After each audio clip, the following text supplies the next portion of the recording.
Chapter 27. Yaakov sat on a mat in his father's room while Faisal brought Jonathan and Sebastian to him. During Yaakov's conversation with his father, Sebastian had been fed and kept isolated. The reporter looked grave and frightened, but he strove to maintain his composure. A man didn't negotiate from a position of weakness, and Sebastian had obviously learned that during his career. The fact that Yaakov had gone to some trouble to bring him into the mountains made him feel somewhat more confident. Yaakov saw that the confidence in the man had quelled the impulse to quash it. For the moment, he needed the reporter. Tired and wan, Sebastian stood at the foot of the bed and gazed down at Sabah. "Hello, Sabah. It has been a long time." "Yes, from one war to the next." Sabah gestured with his hand. "Please, sit. The present accommodations are not much different from the last time we met." Sebastian smiled at that. "I remember. First time I'd ever eaten goat. I remember it being warmer, though. We were younger men in those days." Jacob sat quietly by and watched his father. The old man acted stronger than he was. Evidently, Sabah viewed the interview with the American journalist as a battle and summoned his strength. Page 244. Awkwardly, with some pain, Sebastian sat on a rug. Even with the padding, Jacob knew that the other man could feel the cold stone floor. Focus this here a little bit for some reason. Now it's out of focus. Second.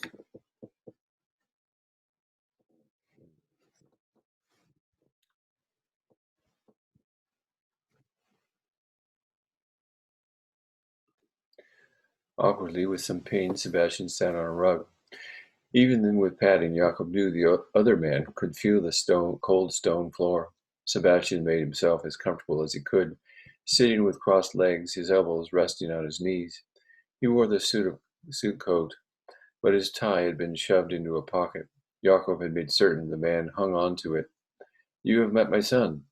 Sabah lay swaddled against the wall behind him. His clothing had been arranged to cover his missing limbs. "I have.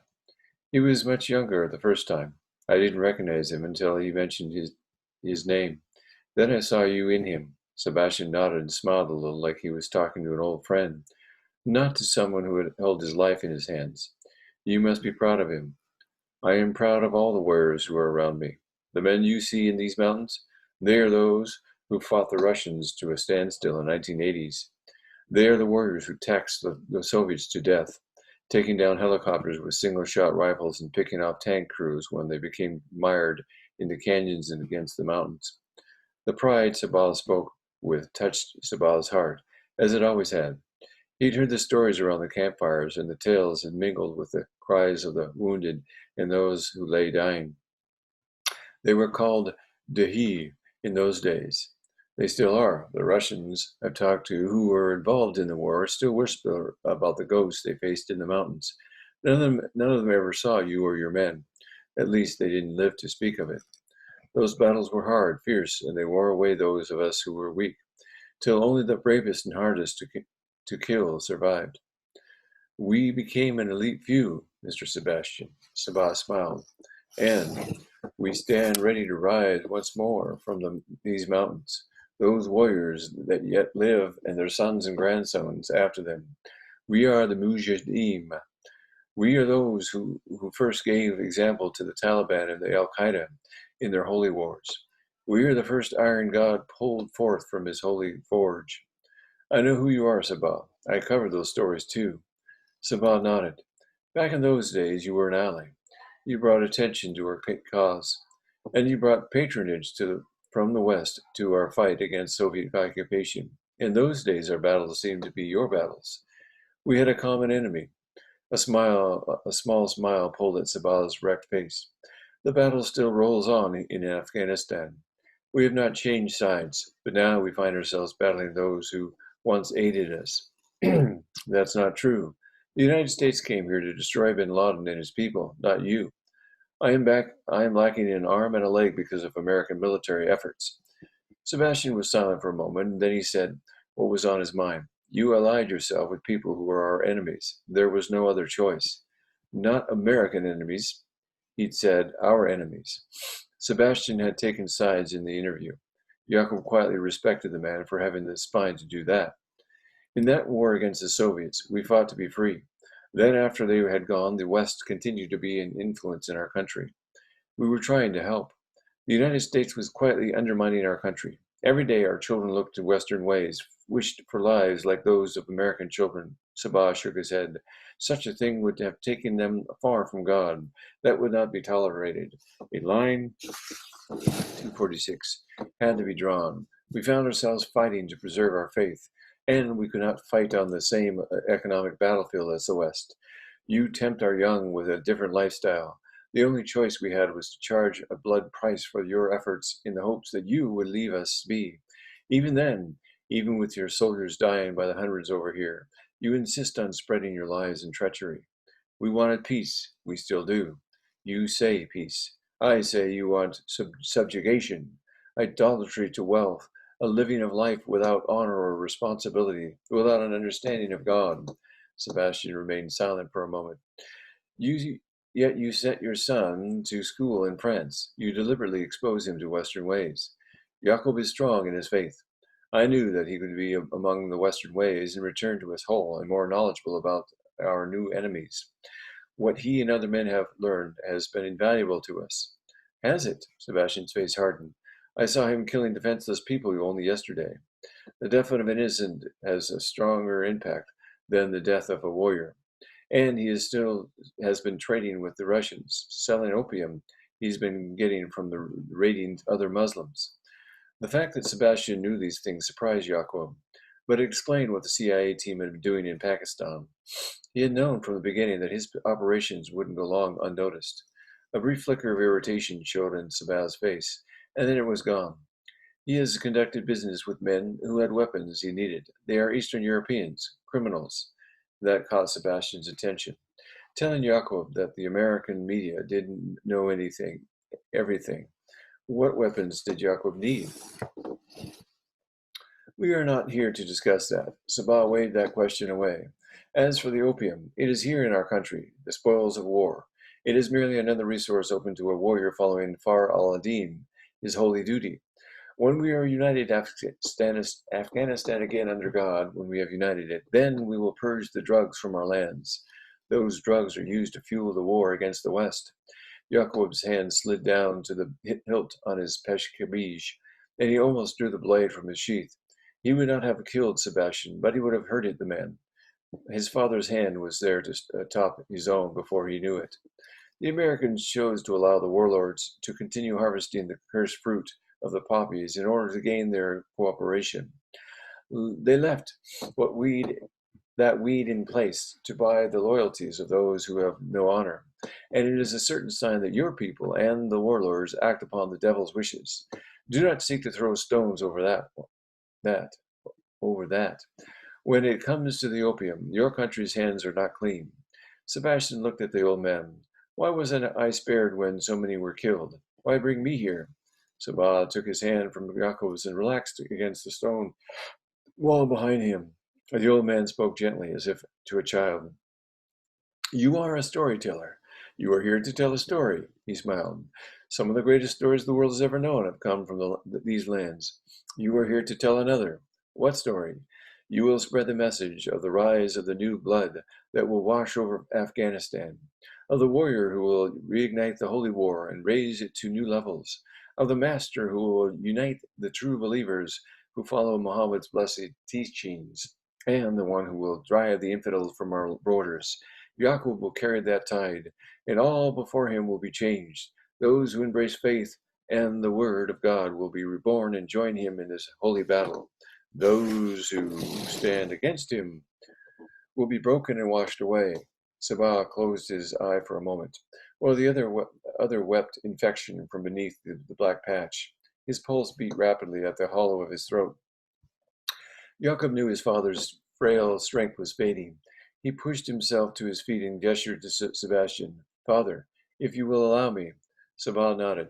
Go, Mr. Sebastian, and do your job well. Listen well to my son's words. God watches over him. Jacob gestured to the reporter. Come, I will show you what you are here to do. With some trepidation, Sebastian rolled over to his hands and knees, then awkwardly got to his feet. Whatever pain he thought he was feeling today from the donkey ride, it would be worse tomorrow, and the cold would only make it more difficult. Jacob bade his father goodbye and was not certain if the old man ever heard him. He led the way out of the home, pausing at the door only long enough to pull on a heavy hooded coat. Sebastian pulled on one as well. When he stepped outside, Jacob was surprised to learn that it had snowed. A few more inches of fluffy whiteness had filled the up valley. Snow mounded up on the newly constructed walls, but the men and the boys had already walked muddy trails through it as they continued to work to build the defenses. Tramping through the snow, feeling the biting chill against his nose and cheeks, Jacob walked towards the home where the three CIA agents were being held. The wind whistled down over the mountains and sent gusts of snow dancing like dervishes. Two guards fell in behind Sebastian, making themselves noticeable as they followed. There was nowhere for the reporter to go. He could not make it down the mountain without dying, and Jacob was certain Sebastian knew that. At the other home, Jacob swept aside the heavy tarp and stepped inside. Warmth greeted him, pushing into his face with a doughy consistency and the sharp odor of burning wood. The home was small compared to the one where his father dwelled. Four armed men sat on rugs in front of the fireplace, candles flicking amid pools of melted wax in niches carved out of the cave walls. Two of the men got up with weapons in hand and walked to the wooden door that opened into another cave behind this one. The heavy door had been specially cut to occupy the space. It was held in place by crossbars anchored in the stone wall. On either end of the door, two of the men removed the rope restraints to lift the door up and out of the way. The other two covered the space with their AK-47s. Jacob paused at the doorway to pick up a candle lying on a pile of a narrow shelf of stone. He lit the candle from one of those nearby and then tucked under the door and entered. The strong sense of unwashed bodies and fear and blood filled the small cave. Jacob could reach up and easily touch the roof. The candle flame danced briefly, but it remained true and lit up the cave. On the other side of the space, the three CIA agents sat shivering under thin blankets. They were gaunt and hollow-eyed. All of them had grown weaker since their capture. Their hair and beards were uncombed and unshaven, infested with lice that had caused sores on their faces and necks. Bloody rags wrapped the hand of one of them. Sebastian saw the men and froze. One of the men spoke in a flummy voice. You are American? The reporter said nothing till Jacob nudged him. Then he nodded and took a step forward. I am. Did you come to help? No, I am afraid I am not in a position to do that. The man cursed foully, summoning up the last fragments of his 250. Courage. Jacob would break that soon enough, and he looked forward to it. Are they going to get us out of here? Sebastian shook his head. I don't know. They can't just leave us here. Did they make a deal? No deal has been struck. Jacob used the candle he carried to light four others inside the cave. The ambient yellow glow bathed the interior and left a skein of shadows traced across the walls and the roof. You can't keep holding us like this. Jacob removed the hooded coat. You were wrong. I can do anything I wish to. You're only alive now because I wish you to remain so. You will not get to live long. The man's face crumpled. What do you mean? Reaching to his waist, Jacob drew the pescavige. In a fluid motion, the razor edge whispered along the leather sheath, but the sound loud in the small cave. Flinching fearfully, the CIA agent drew back. You will do as I tell you to do. Jacob held the flat of the blade against his thigh. As long as you do, you will live. He gestured to one of the men who had followed them into the cave. The warrior produced a small camera and turned it on. Light sprayed over the huddled CIA agents. One of the men summoned a brief bit of daring and spoke rapidly, leaning towards the camera. We're somewhere in the mountains, can't be far from Duran Line. We didn't travel long. We're being held by Zami Yakwa. The other warrior in the cave crossed the distance to the prisoner and kicked the man. The American agent had just enough time to get his manacled hands up to protect his face. The force knocked him over backwards into his comrades, and he groaned. Silence, dog! You will speak only what you were told you may. The American agent came up snarling viciously, but he kept his manacled hands in front of his face. The warrior drove his rifle butt into the man's hands and knocked him to the floor again. This time he lay there, panting and spitting blood. That is enough, Karim. Yakov spoke in a quiet, authoritative voice. I will suffer him to live for now. He has a use. Karim stepped back. Do you have the paper? Karim reached into his clothing and took out a rolled copy of the Surgar Daily from his pocket. He rolled the newspaper and handed it over. Yakov passed the paper to Sebastian. Hold this in front of yourself when you speak. The paper was a current edition offering proof that Sebastian and the CIA agents were still alive. The reporter took the newspaper and looked tentative. What am I supposed to say? Introduce yourself. Tell the listeners that the American spies are all still well.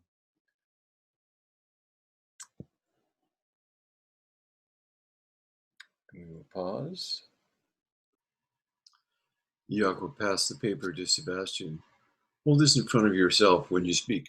The paper was a current edition offering proof that they were still alive.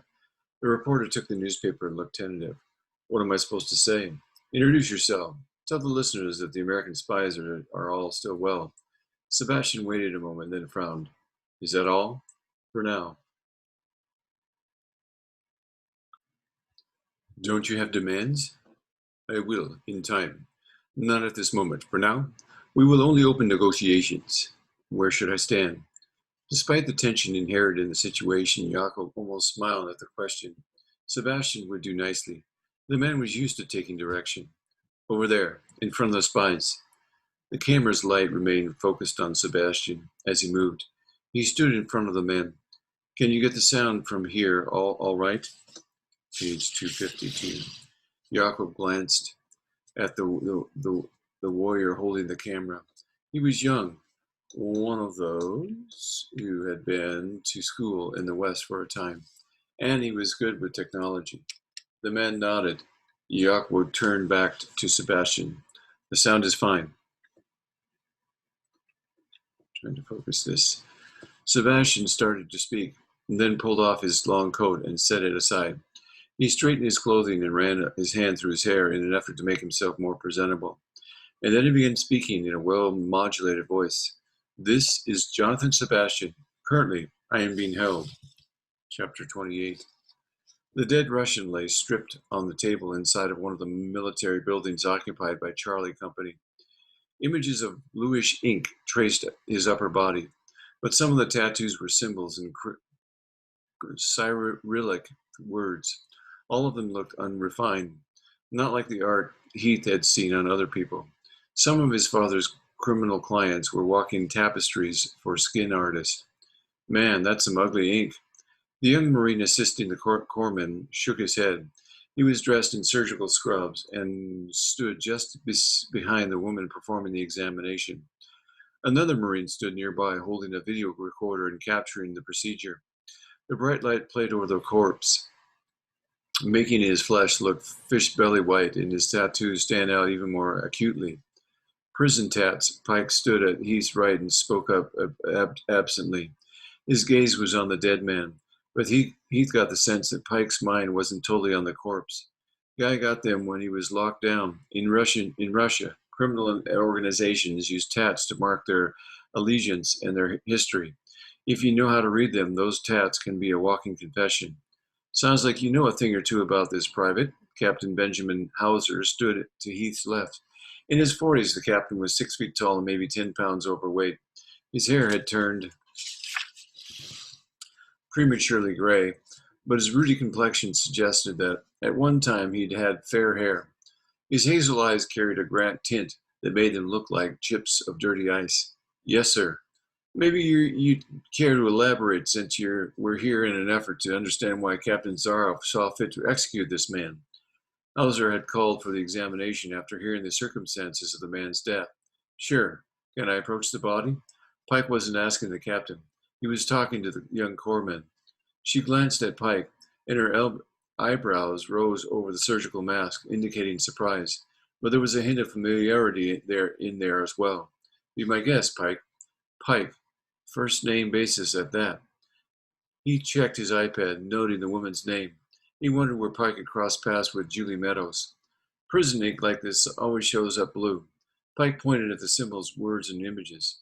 That's because when they're in lockdown, the ink they use is from a ballpoint pen. It's not the same as tattooing ink. It has a tendency to fade to this color. He pointed to an image on the upper right side of the man's chest.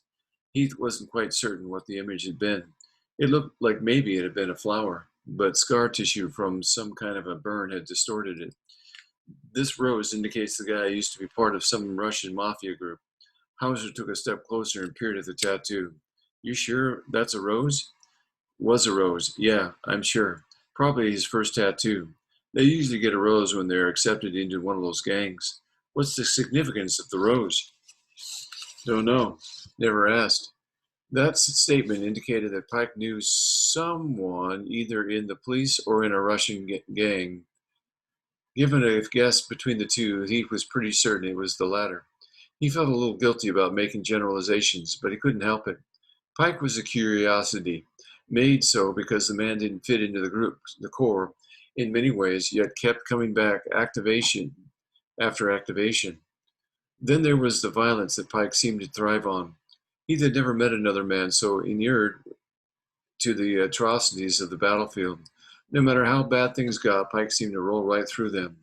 Back in the law offices, Heath had ran a background check on the man, something he'd never done on another Marine under his command. The results had been less than spectacular, and the cool, calm warrior Heath had seen on the battlefield didn't match up with the paper tiger in the report. Pike never sought out the company of others. He didn't walk away from fellow Marines, but he didn't look for companionship. Except evidently something was in play between Pike and the corpsman Julie Meadows. Heath made a mental note to follow up on that when he had the chance. Pike continued. Guy got kicked out of the mafia, though. How do you know that? Somebody tried to burn away the rose tattoo. The criminal gangs do that when someone betrays them. Guy's lucky when he didn't get a bullet between the eyes before Captain Zara parked one there. So he's ex-mafia. Pike nodded. That would be my guess. Whoever went after the tattoo or used acid had to hurt. He pointed at the cathedral inked into the man's stomach. People think when they see a church on a Russian criminal that is some kind of a religious significance. I gather it does not. No, sir. Pike pointed to the spears above the structure. Tells you how many years the guy has served in lockdown. This guy's got 6, so he's been in prison for 6 years. Then I'd further suppose that if the crucifix on the man's chest doesn't signify any religious preference either. Drawn by the story, Hauser had moved in closer. Heath had moved up as well. No, a crucifix means the guy was a thief. That's how he betrayed his gang. He stole from them. Pike shook his head. Thief was this guy's occupation in the gang. He pointed to a smaller tattoo on the dead man's side. It was of a Madonna and a child. The image of the Virgin Mary means that he'd been a thief since he was young, probably since he was a kid. Heath used a stylus to add notes to those he'd already written down. Can you tell me anything else about this man's history? Hauser glanced at Pike. Pointing to the stars tattooed on the man's knees, Pike nodded. These mean that this guy wouldn't kneel to anyone, wouldn't take any crap. He indicated the stars on the man's shoulders. Those mean that he was a captain, a leader in his crew. I see. Is there anything else that you can tell me? Stepping away from the body, Pike shook his head. No, sir. The tats are all from a culture you'd have to be part of. I get some of it, but not everything that you see there. You mean the Russian culture? I mean part of this guy's crew. They tend to make up their own languages, their own symbols. Some of the bigger tats, like those I showed you, translate across the board for the mafia, but not all of them. That's why the police agencies have trouble figuring them out. Hauser thought for a moment. We have a Russian criminal who was kicked out of his own gang and who was also working with suspected Al-Qaeda sympathizers. Do you know what he was doing with those people? He fielded the question, knowing Hauser intended it for him, since he'd been heading up the investigation so far. The machine shop was churning out IEDs and other explosives. Good thing we shut that down then. Yes, sir. Gunny Towers and Corporal Shaw have been inventorying the premises. They found a significant amount of Russian ordnance. Well then, We know what the Russian was probably doing there, don't we? Yes, sir. But we don't know why Captain Zarov took it upon himself to shoot this man. Pike folded his arms across his broad chest. We don't know what Zarov and his boys took out, why his boys took out this guy's pockets either. Do we know that anything was taken? Hauser looked at Heath. Heath shook his head. No, sir. Neither Pike nor Cho saw anything taken from the dead man's pockets. The captain grimaced. Seems to be a lot we don't know. Yeah. Hauser swung his attention to Pike. Good job today, Private. You're dismissed. Yes, sir. Distracted, Pike started to walk away and then remembered he was in the presence of an officer. He fired off a salute and headed out of the building. What's going on with Pike? He sat at the small office he'd been assigned. Gunny Towers and Becca sat across the desk with their fuel reports in their hands. Empty food cartons stood in organized stacks awaiting removal. Dinner had been a working meal. Outside the building on the other side of the windows that were hung with Kevlar armor to block potential snipers, night had fallen. Heath could see the darkness through the small cracks around the windows. Becca looked up. Fatigue hollowed her eyes. Nothing that I'm aware of. Why? What have you noticed? He shifted in his chair. He seems distant. Pike keeps himself distant. He never fully integrates with the unit. I know. Heath rubbed his stubbed chin and stifled a tired yawn.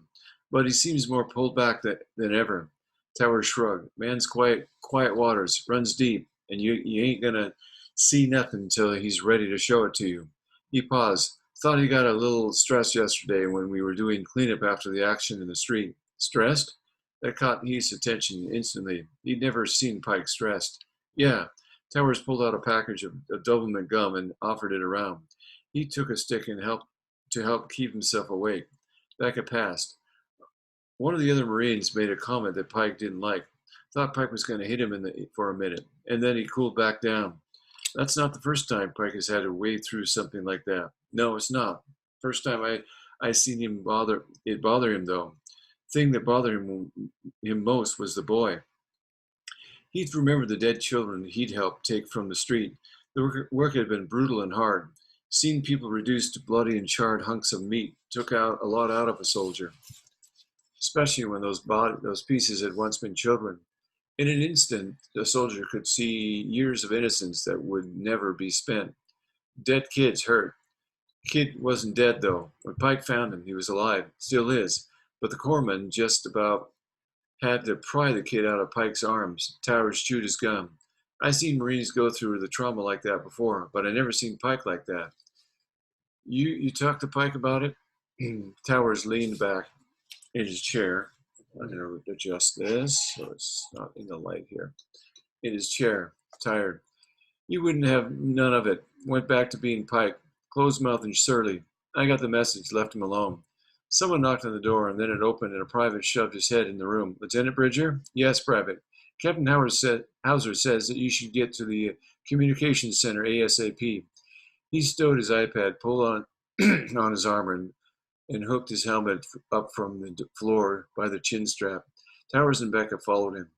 Television reporter Jonathan Sebastian stood in front of a stone wall. He looked worse for wear, but he seemed healthy enough. He stood at the back of the crowd in the communications center, taking it all in and dialing down the feeling that thrummed inside of him. The need to do something. This was the CIA's show at present, but he knew that Marines would be sent in soon. They always were. He wanted to know as much as he could before that happened. The broadcast was coming in over a link the Marines had to the Kandahar channels. CIA Special Agent in charge, Gerald Benton, stood to one side large screen that carried the television station. Like Sebastian, Benton looked tired. So far, we are still alive. On the monitor, Sebastian gestured to his left. The camera view tracked in that direction and the focus on three men huddled on the floor. A moment passed as the cameraman cycled through the magnification and stripped away the fuzzy softness. Still, the image was clear. Bearded and fatigued, the prisoners sat at the back of the cave. Faded bruises showed on their faces, and one of the men had his arm and hand heavily bandaged. Another monitor showed the faces of the three missing CIA agents from the agency's files. It only took Heath the space of a drawn breath to verify the three men with Sebastian were the CIA agents taken by Yaqub in Pakistan. Sebastian spoke calmly, but tension tightened his voice.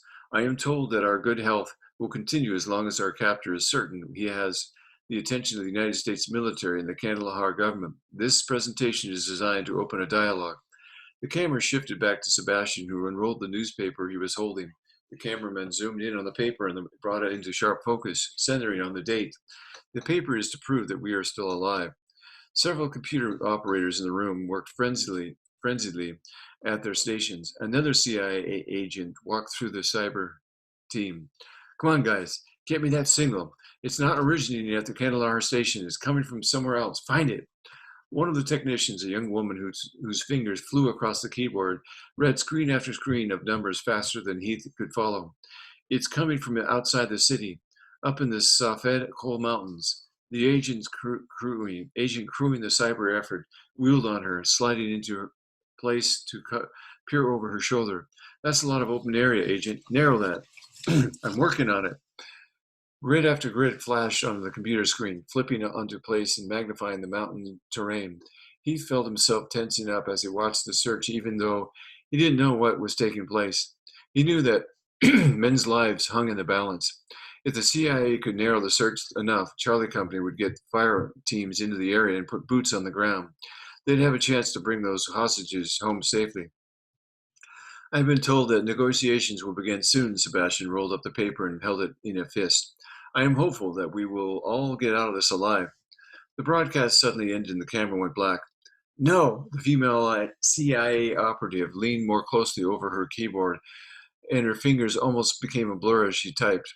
As impressive as her speed was, though, the images on the screen stopped cycling and sat over the same area.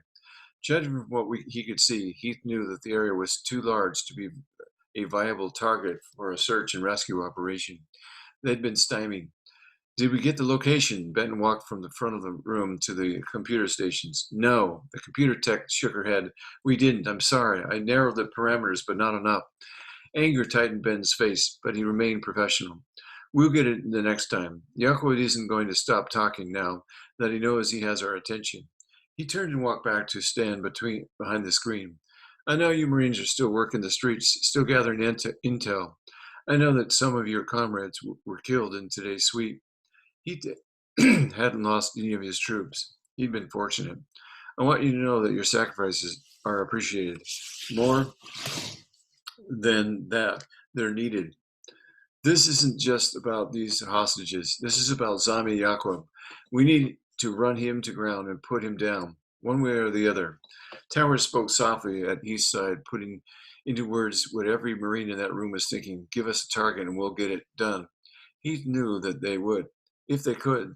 So far, Zami Yaquub had remained one step ahead of them, and they still didn't know what the man's true game plan was.